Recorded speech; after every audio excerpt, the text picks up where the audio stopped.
All right, so we're going to talk about flexibility and the possibility of the Dallas Cowboys doing such. And shout out to the Landry Hat. They did a beautiful article on the things that we're about to talk about. Now, I don't want people to look at this thing and say, well, law is saying. No, I'm just reading the article and giving you guys my thoughts and input on it. Shout out to the Landry Hat for creating this article. And pretty much this is what it is, positional flex, in my opinion. They talked about my dog, Tony Pollard. Now, we know his skill set. We know what he brings to the table as relates to running in between the splits and bouncing and kicking out to the edge. And we were able to see what he was able to do in college, right? Now, scat back, catching the ball out of the backfield, as well as lining up in the slot. He got that type of flexibility. Now, when you're talking about playing chess opposed to playing checkers, maybe, just maybe, Kellen Moore can put him in a situation whereas you might look at it and say, man, this is going to be 20 personnel. And then before the snap, it is now ace, or it is now a situation where you see Tony Pollard switches around and he goes and line up inside the slot. Or it could be a situation and scenario whereas you look at it and say to yourself, man, this particular offensive coordinator is so creative that even though Tony Pollard is lined up in the backfield, he got a designated pass situation where he rolls out into the flats as a wheel route and he takes the ball and these sorts. You can do that, especially when you have a running back like a Tony Pollard and Ezekiel Elliott. So we look at flexibility. We look at how we can create a situation and scenario that you can lessen that box. I believe teams will still look at this Dallas Cowboy team and say, hey, we're going to try to stop the run. We load the box and say, Dak, hey, let's see if these wide receivers can earn their paycheck. Oh, by the way, let's see if you can earn your $160 million paycheck as well. And I believe Dak Prescott will take advantages of that situation. So that's what the Landry Hat was pretty much putting out there on this beautiful article about Tony Pollard's ability to play wide receiver. And, of course, we know that he have the skill set to be the kickoff return guy, kickoff specialist. I haven't seen him in punt return, but I'm quite sure if coach see the fit and want him to do that, I'm quite sure he is able to do such. So that's Tony P right there. So the next person that they talked about was number 27. Well, he used to wear number 27. He's number 26. They got an old picture up there, and that is Jordan Lewis. Here's my thoughts on Jordan Lewis. And although they could have found a newer picture on Jordan Lewis, but nevertheless, we understand. Positional flex is something that we have to pay strong attention to. They say that maybe, just maybe, he can play safety. Now, y'all know how I feel. If you wanted a safety, go and draft one. Stop trying to take these players that you drafted as a cornerback and sliding them and kicking them at safety. Now, where Jordan Lewis can ball at, if you are looking into the mindset of safety, there's this guy named Xavier Woods that was here last season and a couple of years before. Out of college, he played primarily in the slot as well as the defensive back on the cornerback side, on the edges.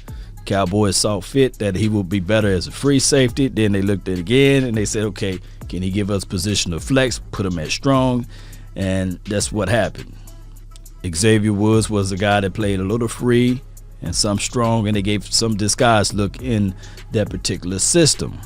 Now, if you are deciding to say, hey, we're going to move now Jordan Lewis at that safety spot, maybe you put him at strong and you use him primarily close around the box. Now, when Jordan Lewis inked his contract, he was talking about the plans that Dan Quinn had set aside for him. They said to him they would like to see him more close to the box, shooting off the edge, blitzing, and being that guy kind of like what Jamal Adams did over there in Seattle land. Now, when you look at Jordan Lewis' skill set, you can look back at one game and say, man, that was a game that he played primarily a spy on the running back, and that was against Alvin Kamara. He did a wonderful job, by the way.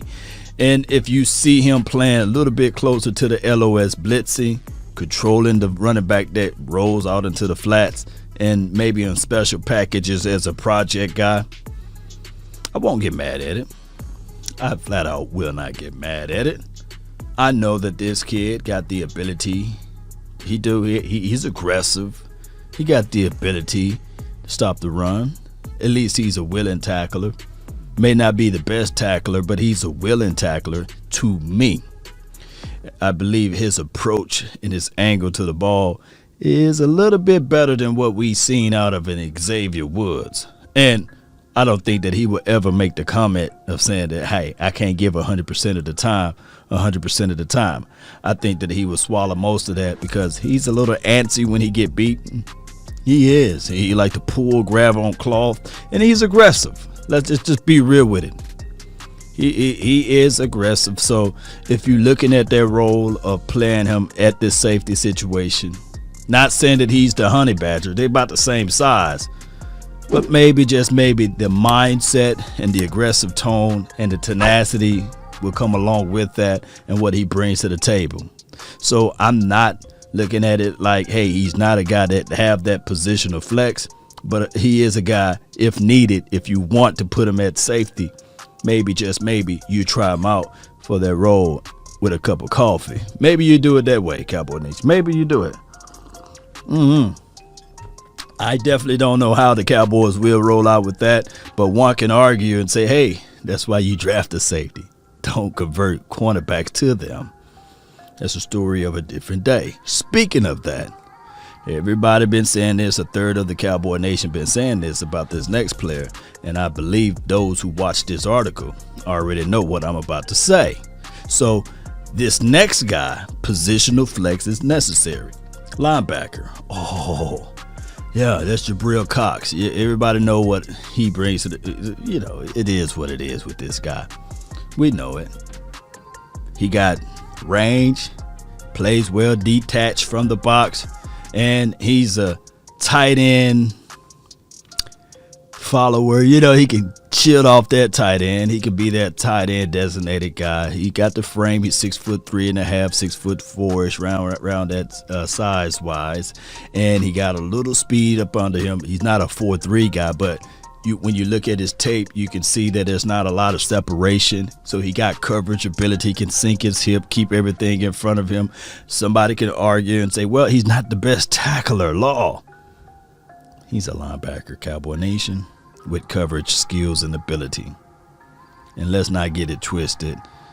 With the linebackers, you got to be able to read, survey the field, keep everything in front of you, and hopefully your front will keep everything off of you and you fly pursuit to the ball. But what they're saying in this piece, if you need somebody that can be that safety, a positional flex type of situation if needed, then you will see Jabril Cox out there doing just that. Now, I'm with the belief, whatever you was drafted at, let's execute that first. Let's learn your rudiments. Let's learn your base first. And then when you want to get cute with it and try to do something else, then you do that. There's nothing wrong with if you have the mastermind and you have pieces of players with the ability to flip around on this area, flex around to that area, then lo and behold, do that. Because like I said earlier, a couple of minutes ago, this is chess, not checkers, baby. So when you think about Jabril Cox, if he got the ability on this next level to digest the playbook and understand with concepts and meanings of his natural position first, and if you want to try him at that safety situation, then you do that. But let's not put the cart in front of the horse, Cowboy Nation. That's all law is saying. If I have to speak to myself in third person, let's make sure that when you look at Jabril Cox, He mastered his first level of what he was drafted at first. And then you can look at it and say, hey, got an extra assignment for you. Are you willing to learn? Are you willing to play? Yeah, coach, I'm willing to do it. Okay, then you put him out there.